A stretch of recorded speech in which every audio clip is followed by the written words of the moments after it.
दर्पण में अपनी पूंछ को देखकर मारुति अति प्रसन्न हो जाते हैं। उसी उत्साह में अब वो पूंछ को आदेश देना प्रारंभ करते हैं, किंतु पूंछ मारुति के कहे कार्य नहीं करती। वो तो उनके आदेश से विपरीत ही बर्ताव करके वस्तुओं को तोड़ देती है एवं कक्ष की भी दशा खराब कर देती है। ये देख मारुति अत्यंत चिंतित हो उठते हैं। इस ओर वाली सुग्रीव पे क्रोधित होता है और सुग्रीव को समझाने का प्रयास करता है कि मायावी मरकट यानी मारुति उनके परिवार के लिए घातक हो सकता है। मारुति पूंछ के विपरीत बर्ताव से सो नहीं पाते और माँ से लोरी सुनने का आग्रह करते हैं। माता अंजना से लोरी सुनते ही मारुति निद्रावस्था में चले जाते हैं और माँ के आंचल में सोए नन्हे निर्दोष मारुति को देख वृक्षासुर उनको भक्षण बनाने के मनोभाव को लोरी गाकर व्यक्त करता है। सजा केसरी नंदन, मेरे आनंद धन।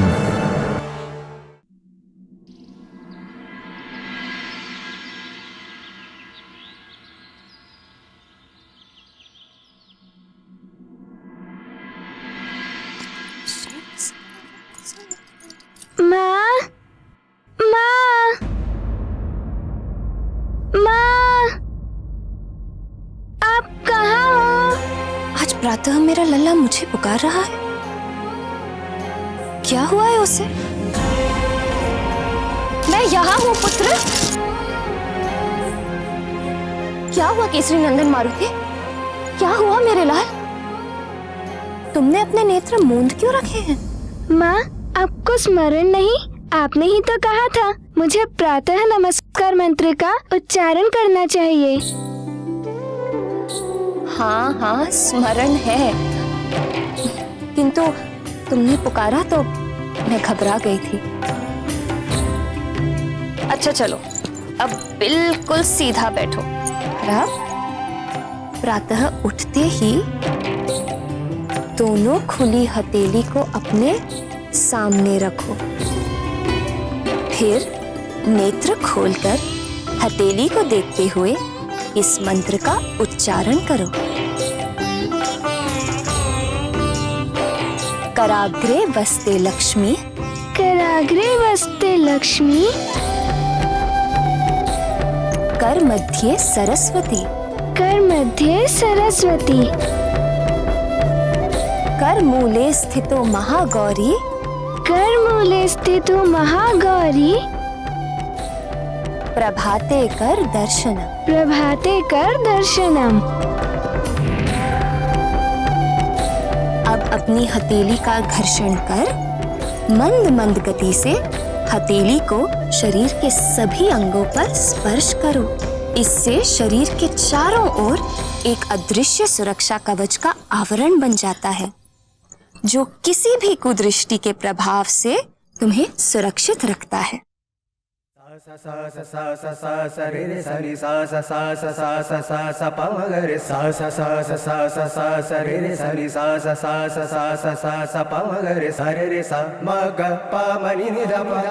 अरे रे नहीं नहीं, ऐसे नहीं। भूमि पर पांव रखने से पूर्व मंत्र उच्चारण करना चाहिए। तत्पश्चात भूदेवी को नमस्कार कर उनसे अवश्य क्षमा मांग लेनी चाहिए। मैं अभ्यास कराती हूँ। भूदेवी से क्षमा मांगने का मंत्र है समुद्र वसने देवी पर्वत स्थन मंडिते विष्णु पत्नी नमस्तुभ्यम पाद स्पर्शे क्षमस्व में। समुद्र वसने देवी पर्वत स्थान मंडितम विष्णु पत्नी नमस्तुभ्यम पाद स्पर्शं क्षमस्व में।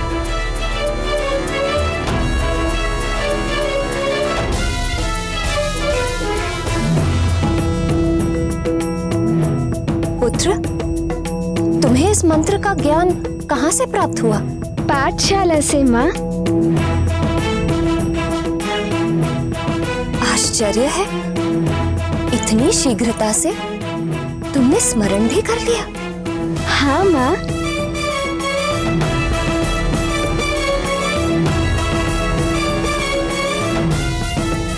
बाल्यावस्था में जीव का चरित्र गीली मिट्टी के समान होता है।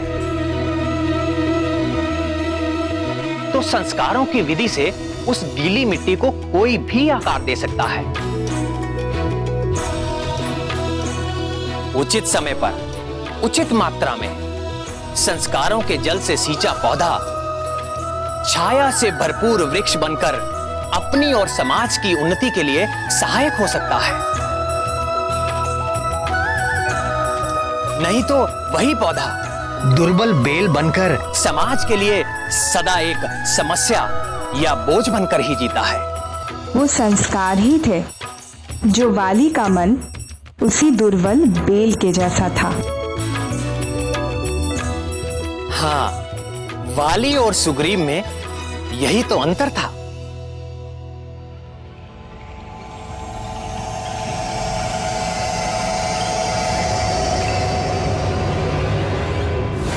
जब सुग्रीव को इस धरती के सबसे शक्तिशाली योद्धा का सहयोग मिलेगा तो तुम्हारी हार होकर रहेगी। तुमसे भी शक्तिशाली योद्धा शीघ्र ही जन्म लेने वाला है। सुमेरु के शासक वानर राज केसरी का होने वाला पुत्र। महर्षि नारद जी की बात कहीं सत्य ना हो जाए। सुग्रीव का मेरे प्रति बदलता व्यवहार कुछ ठीक नहीं लगता। ये सब मायावी मरकट के कारण। आहा, बड़ा शिकार स्वयं चलकर पास आ रहा है।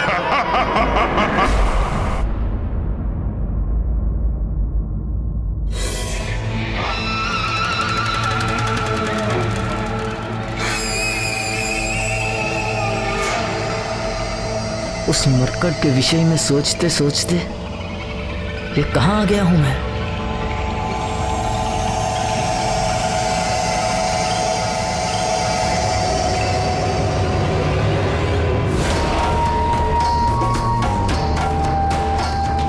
अरे ये फल अपने आप कैसे आगे बढ़ रहा है।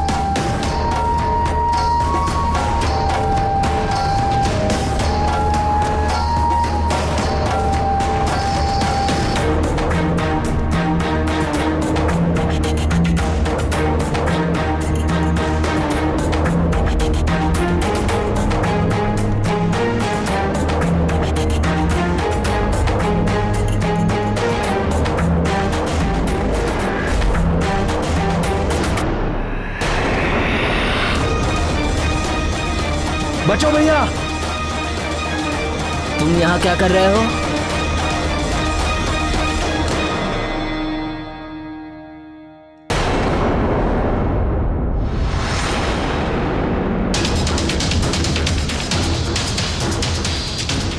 मेरे वन में आकर अब कहां भाग पाओगे तुम।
दो बड़े हार छूट गए। कहाँ छुपा दिया पाठशाला के वानरों को?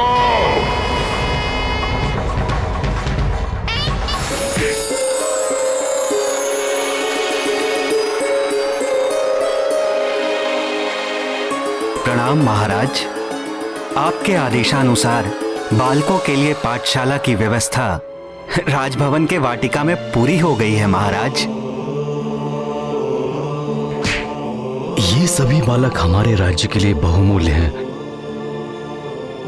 भविष्य हैं। इनकी सुरक्षा और इनके लालन पालन का दायित्व हमारे ही कंधों पर है। हमें हर परिस्थिति में अपने कर्तव्य को निभाना होगा। अब इधर से बाहर नहीं जाया जा सकता। कोई ना कोई रास्ता तो अवश्य होगा बाहर निकलने का।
दूर रहो मुझसे, मैं तुम्हारी सहायता नहीं चाहता।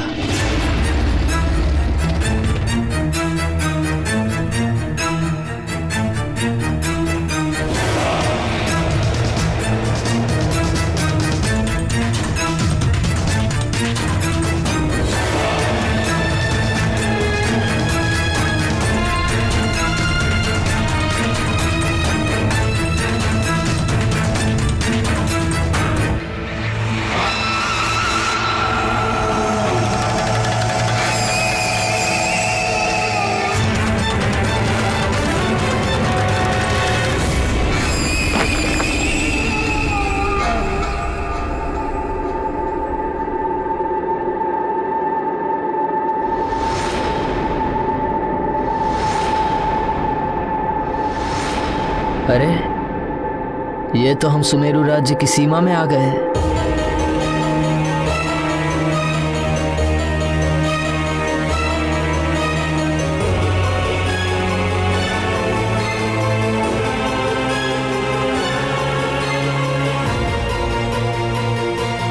वृक्षासुर अत्यंत ही भयंकर और क्रूर राक्षस है, जो अपनी सीमा के भीतर आए मनुष्यों और अन्य प्राणियों की परछाई को पकड़कर जीवित ही चबा डालता है वो दानव।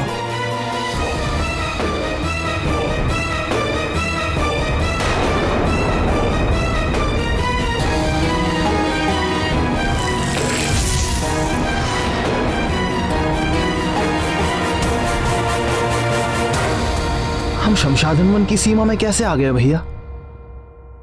मरकट, ये सब उस मायावी मरकट के कारण ही तो हो रहा है। यदि यह गुफा ऐसे ही खुली रही तो किसी दिन कोई ना कोई बालक उस राक्षस की पकड़ में आकर उसका भोजन बन सकता है।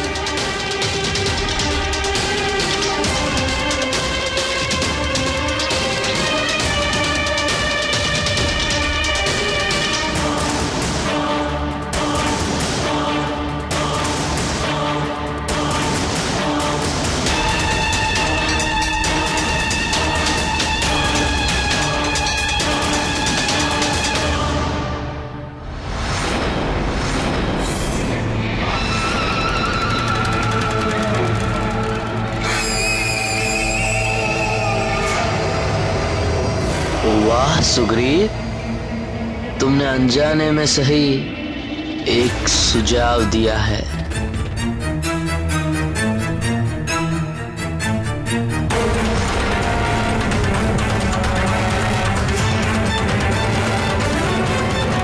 भैया ठहरो, मैं भी आ रहा हूं। आवश्यकता नहीं है मेरे पीछे आने की।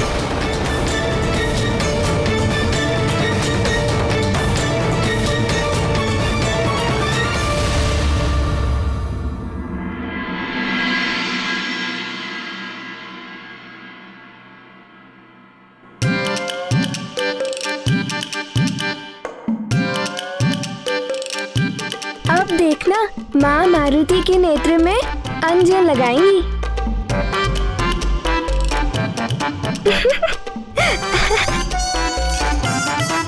क्या हुआ पुत्र, कुछ कहना है? कुछ नहीं माँ, बस ऐसे ही।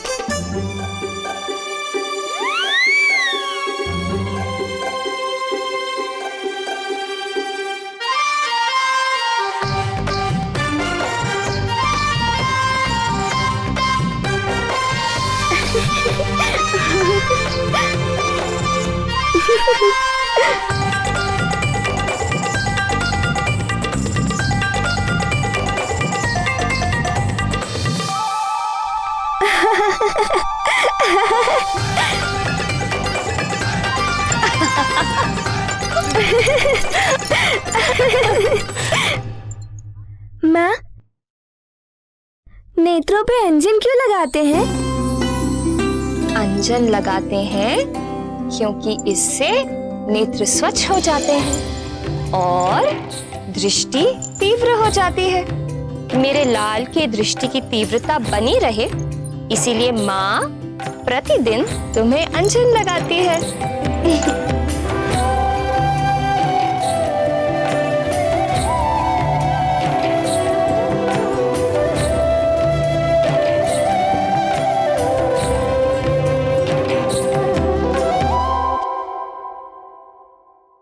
कान के पीछे तो नेत्र नहीं होते, तो वहाँ अंजन क्यों लगाते हैं माँ? ताकि तुम्हें किसी की कुदृष्टि ना लगे। हाँ, तो क्या कुदृष्टि वाले की माँ भी उसे अंजन लगाती होंगी?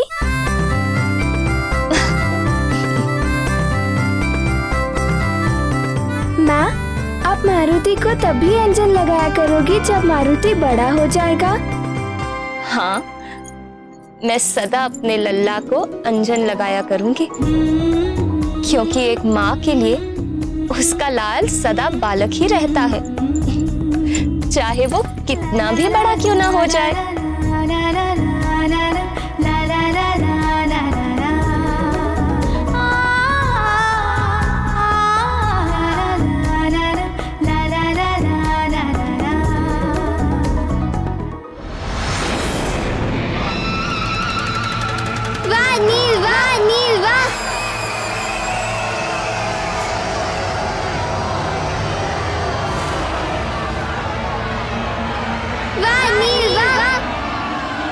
आज का दिवस मेरे लिए अवश्य शुभ होगा।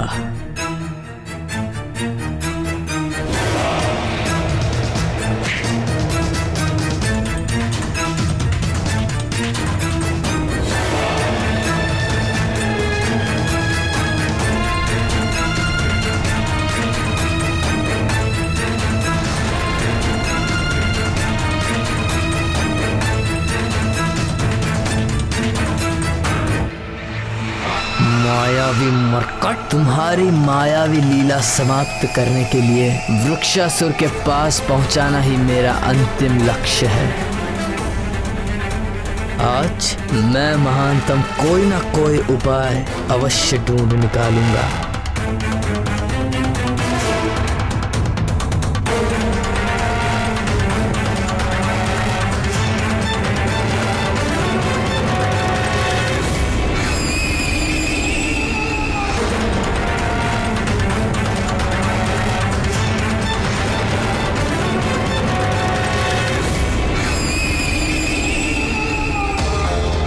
इस मायावी मरकट की लीला समाप्त करने की योजना कैसे बनाऊं?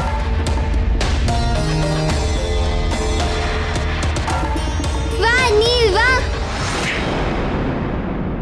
वाह, क्या पछाड़ मारा है! ऐसा बल प्रदर्शन देखने का अपना ही आनंद है।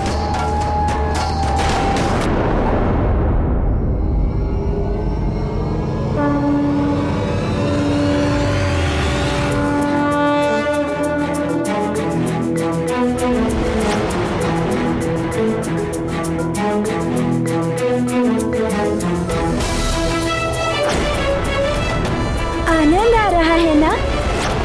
चलो आगे चलकर देखते हैं। चलो मेरे साथ। हाँ। चलो।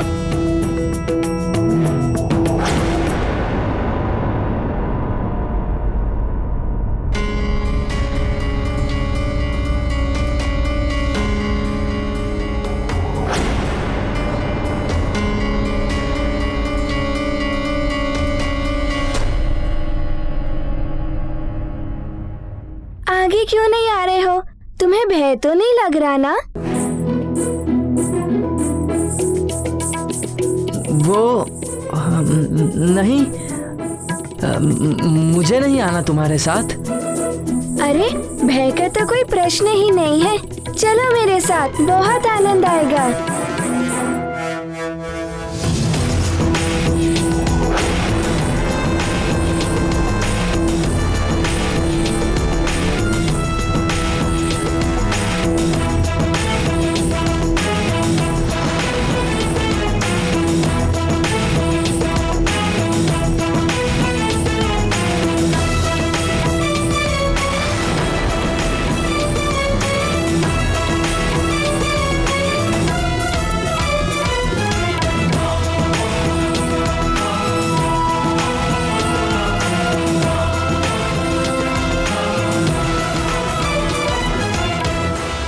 जो वाली नित्य ही मारुति से पीछा छुड़ाना चाहता था, उसे मारुति का हाथ पकड़कर चलना पड़ा। यही तो आकर्षण का नियम है।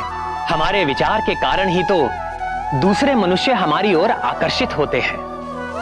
वाली दुष्ट विचार से ही सही, पर हर पल मारुति को याद तो कर ही रहा था। इसलिए वाली को मारुति का ही साथ मिलना था। वाह नील वाह! वाह नील वाह!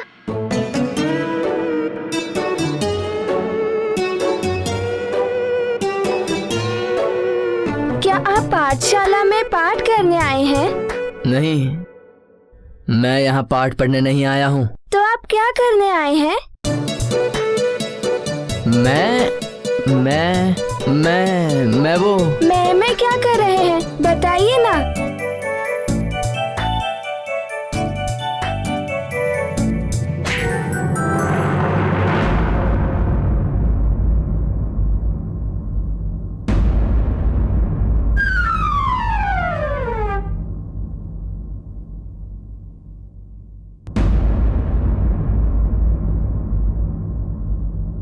क्या तुम एक ही हो? तुम मेरी पटकनी सह सकते हो, और मुझे लगता है यहाँ पर सिर्फ तुम ही हो जो सबको पटकनी दे सकते हो, और यहाँ पर किसी में दम ही नहीं है।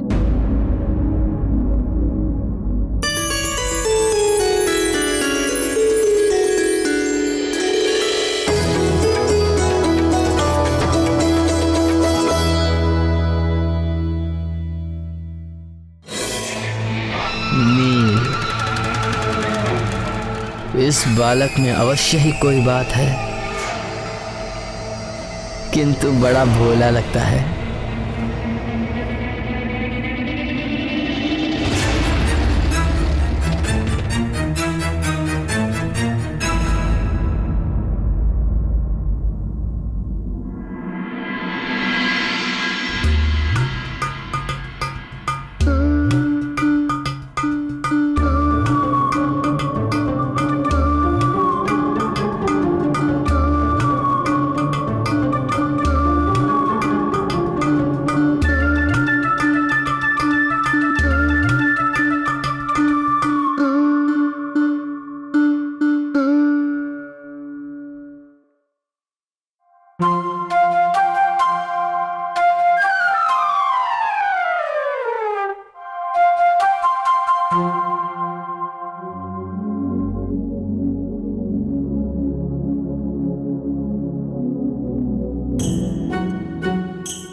देख रहे हो इनकी पूछ इनकी कितनी बात मानती है, उनका कितना ध्यान रखती है।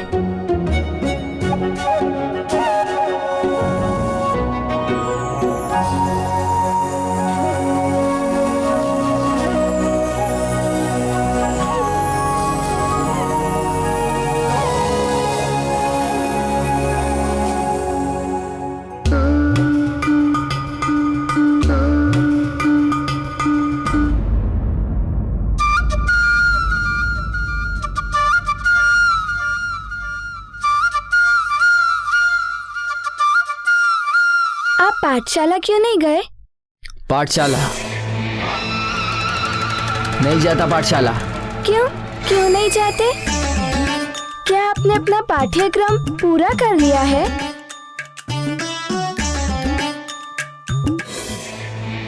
यही उचित अवसर है, क्यों ना अभी ही इसे वृक्षासुर तक पहुंचा दूं। हाथ तो इसने मेरा पकड़ ही रखा है।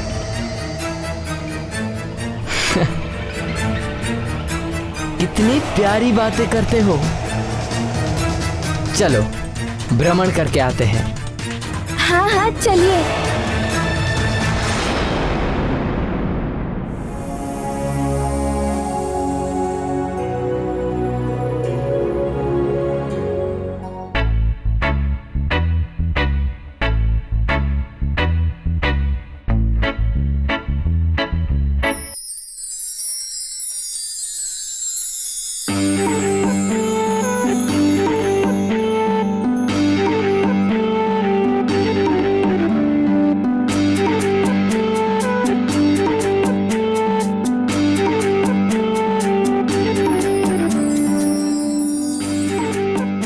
जितने पुष्प तोड़ने हैं तोड़ लो।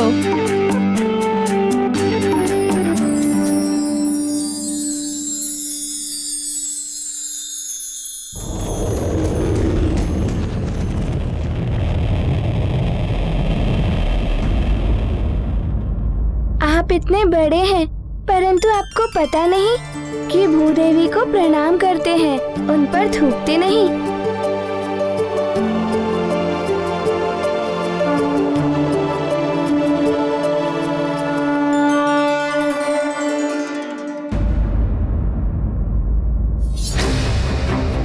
यदि किसी ने मुझे इस मायावी मरकट के साथ देख लिया तो संकट आ जाएगी। तत्क्षण यहां से निकल लेना ही उचित रहेगा।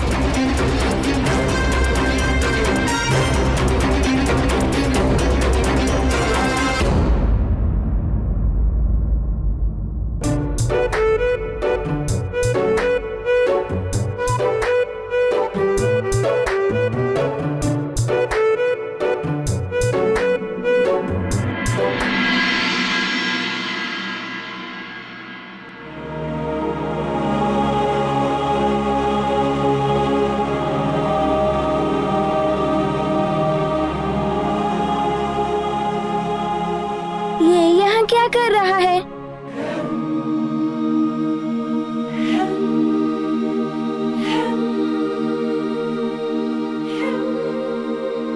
तुम ये क्या कर रहे हो? तुम्हारा नाम क्या है?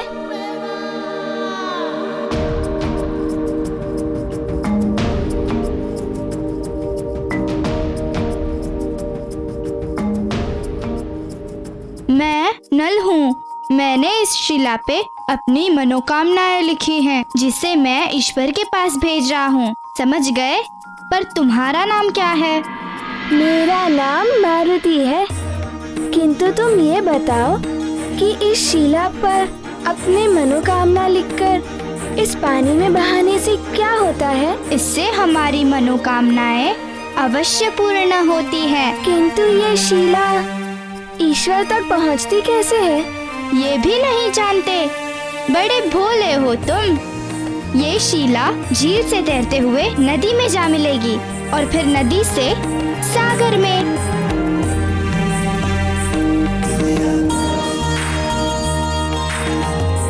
वहीं तो रहते हैं हमारे ईश्वर। ईश्वर हमारी मनोकामना अवश्य पूर्ण करेंगे।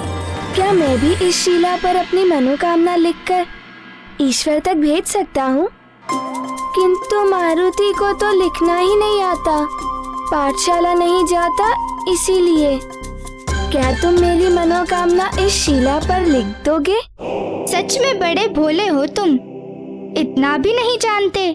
अपनी मनोकामना गुप्त रखनी चाहिए, हर प्रकार से गुप्त। ईश्वर के अतिरिक्त किसी को नहीं बतानी चाहिए अपनी बात, तब जाकर ईश्वर हमारी मनोकामना पूरी कर देते हैं। अब क्या करूं? इस नल को तो बहुत ज्ञान है। अपनी पूंछ की समस्या का समाधान इसी से पूछता हूँ। किस सोच में पड़ गए हो मित्र? मित्र? मित्र किसे कहते हैं, ये तो बताओ। इतना भी नहीं जानते? मित्र यानी सखा। सखा वही होते हैं जो तुम्हारे दुख सुख में साथ निभाते हैं, छोटी बड़ी हर बात आपस में बांटते हैं और कभी साथ न छोड़ने का प्रण भी निभाते हैं। समझ गए? अब बताओ, किस सोच में पड़ गए थे मित्र?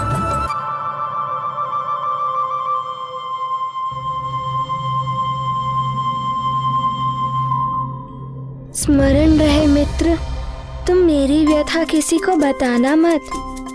नहीं मित्र। तुम बताओगे तो नहीं ना? नहीं मित्र। मेरी पूंछ मेरी बात नहीं मानती। बस इतनी छोटी सी बात, दूध पिलाते हो अपनी पूंछ को? ये कैसे संभव है?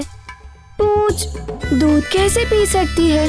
मुझे पुनः अपनी बात दोहरानी पड़ेगी। तुम इतनी छोटी सी बात नहीं समझते। अपनी पूंछ को शक्तिशाली बनाने के लिए हमें ही दूध पीना पड़ता है। तुम जितना दूध पियोगे उतनी ही तुम्हारी पूंछ शक्तिशाली बनेगी। समझ गए? पहले दूध,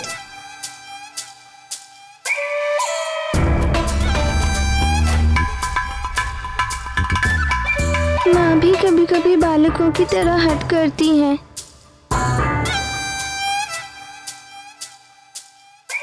अरे रे, पूरा पियो। अब पुनः किस सोच में पड़ गए मित्र? मित्र दूध, मैं दूध पीने जा रहा हूँ। मिलने अवश्य आना। हाँ, अवश्य आऊंगा मिलने। मिलने तो मैं महानतम आऊंगा और उसके बाद कोई तुमसे नहीं मिल पाएगा।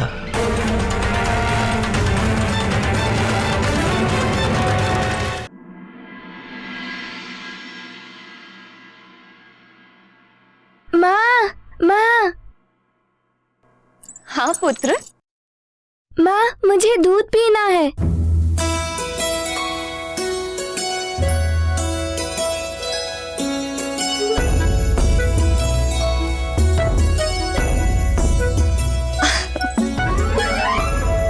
युवराज के लिए दूध ले आओ।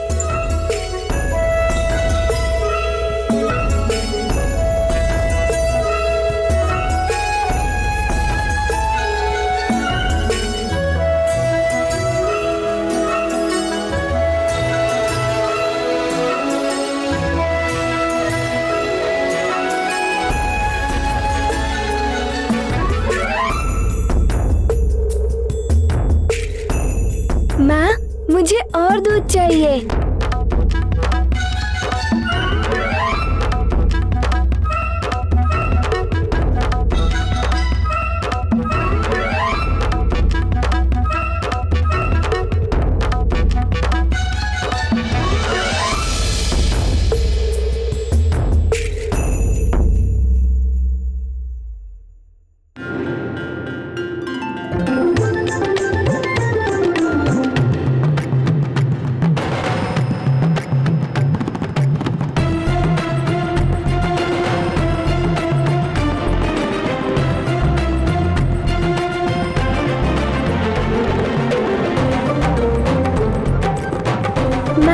और दूध चाहिए।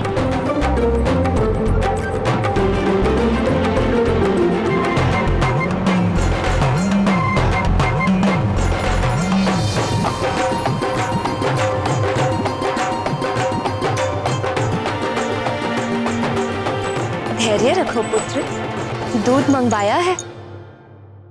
यह तो बड़ा ही शुभ समाचार है। मेरे लाल को दूध प्रिय लग रहा है। हाँ माँ।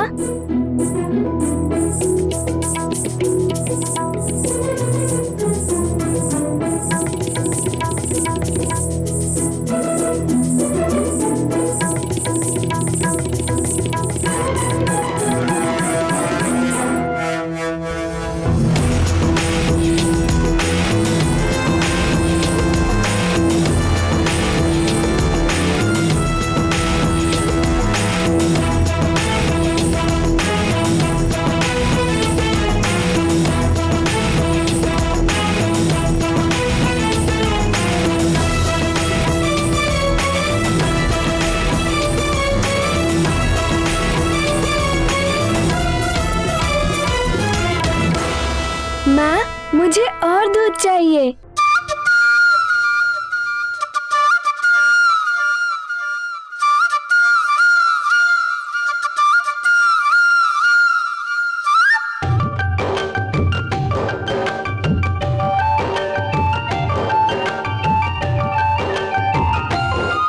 माँ, इस बार कुछ अधिक दूध लेकर आना ना।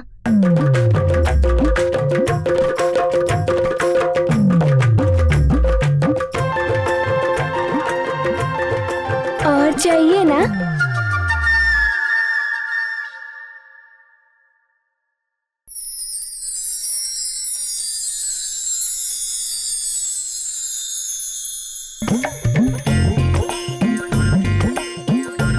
माँ, और चाहिए।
माँ, और चाहिए। महारानी जी, रसोई में दूध नहीं है। दासी को गौशाला में भेजा है और दूध लाने के लिए।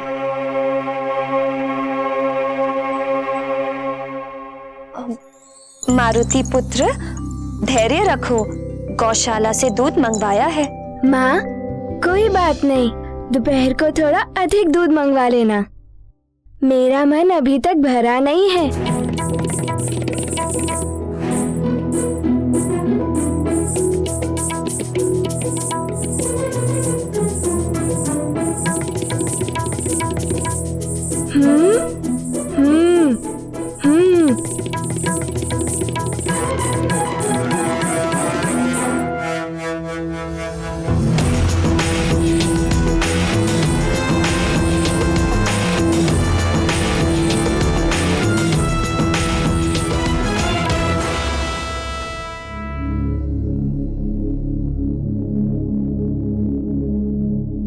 मैं अपनी पूंछ को दूध पिलाकर आया हूँ। तो अब विलंब किस बात का? परीक्षा कर लेनी चाहिए।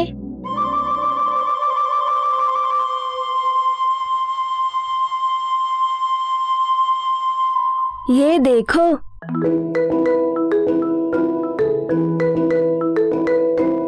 चलो अब जाओ।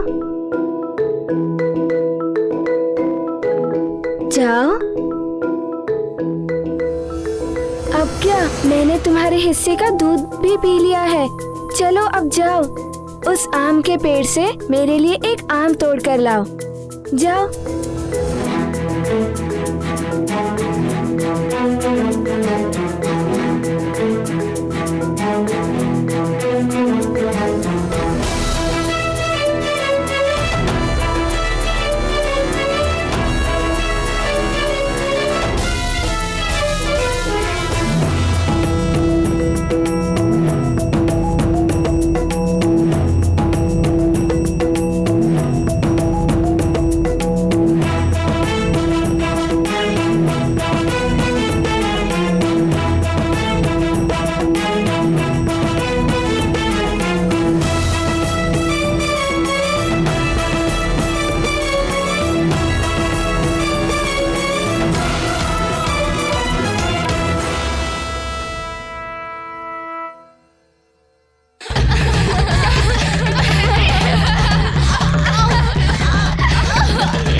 दर्पण में अपनी पूंछ को देखकर मारुति अति प्रसन्न हो जाते हैं। उसी उत्साह में अब वो पूंछ को आदेश देना प्रारंभ करते हैं, किंतु पूंछ मारुति के कहे कार्य नहीं करती। वो तो उनके आदेश से विपरीत ही बर्ताव करके वस्तुओं को तोड़ देती है एवं कक्ष की भी दशा खराब कर देती है। ये देख मारुति अत्यंत चिंतित हो उठते हैं। इस ओर वाली सुग्रीव पे क्रोधित होता है और सुग्रीव को समझाने का प्रयास करता है कि मायावी मरकट यानी मारुति उनके परिवार के लिए घातक हो सकता है। मारुति पूंछ के विपरीत बर्ताव से सो नहीं पाते और माँ से लोरी सुनने का आग्रह करते हैं। माता अंजना से लोरी सुनते ही मारुति निद्रावस्था में चले जाते हैं और माँ के आंचल में सोए नन्हे निर्दोष मारुति को देख वृक्षासुर उनको भक्षण बनाने के मनोभाव को लोरी गाकर व्यक्त करता है। सजा केसरी नंदन, मेरे आनंद धन।